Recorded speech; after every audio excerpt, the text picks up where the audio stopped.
मित्रांनो, तुम्ही सुद्धा जर NCMC एजंट असाल तर तुमच्यासाठी हा व्हिडिओ महत्त्वाचा आहे।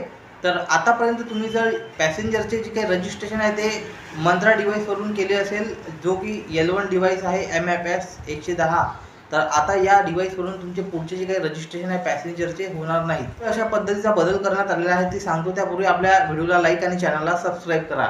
तर मित्रांनो, आता या ठिकाणी जी काही मंत्राचं एक मंत्रा MFS 110 L1 डिव्हाइसचं जी काही नवीन अपडेट आहे, अपडेटेड व्हर्जन आहे ते आलेलं आहे RD सर्व्हिसचं। तर ते अपडेटेड व्हर्जन जे आहे ते सर्वांना इन्स्टॉल करणं गरजेचं आहे। 5 ऑगस्टपासून लागू झालेलं आहे।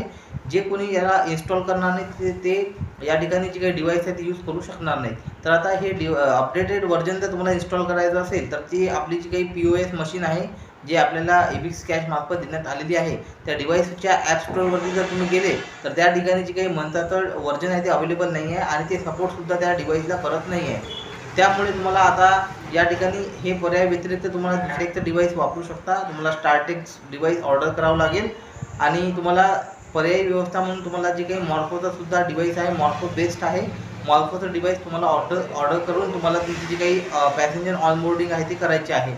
तर अशा पद्धतीने मित्रांनो हा महत्त्वाचा बदल करण्यात आलेला आहे अचानकपणे। आणि जे कोणी आता NCMC एजंट आहेत, ज्यांना या ठिकाणी मंत्रा डिव्हाइसवरून जर या ठिकाणी पॅसेंजर ऑनबोर्डिंग करताना इश्यू येत असेल, त्यांना वाटत असेल की या ठिकाणी काही टेक्निकल इश्यू आहे का, तर अशा पद्धतीचा कुठलाही इश्यू नाही। आता यापुढे तुम्हाला कोणत्याही परिस्थितीमध्ये तुम्हाला जी काही मंत्रा डिव्हाइसवरून पॅसेंजर ऑनबोर्डिंग करता येणार नाही आहे। तर अशा पद्धतीची ही महत्त्वाची अपडेट आहे। आता तुम्हाला जी काही नवीन मशीन आहे ती ऑर्डर करावीच लागणार आहे। त्यानंतर तुम्ही जर मॉर्को डिव्हाइस ऑर्डर केलं किंवा स्टारटेक केलं तर तुम्हाला त्या ॲप स्टोअरवर त्या ठिकाणी स्टारटेक किंवा मॉर्को या ठिकाणी जी काही RD सर्व्हिस आहे ते अवेलेबल आहे, ते तुम्हाला डाउनलोड करून घ्यावी लागेल आणि त्यानंतर तुम्ही सहज जे काही तुमचं आधीसारखं जे काही पॅसेंजर ऑनबोर्डिंग करू शकता।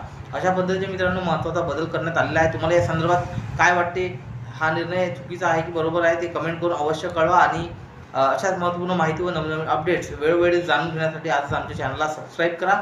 धन्यवाद। जय हिंद, जय महाराष्ट्र।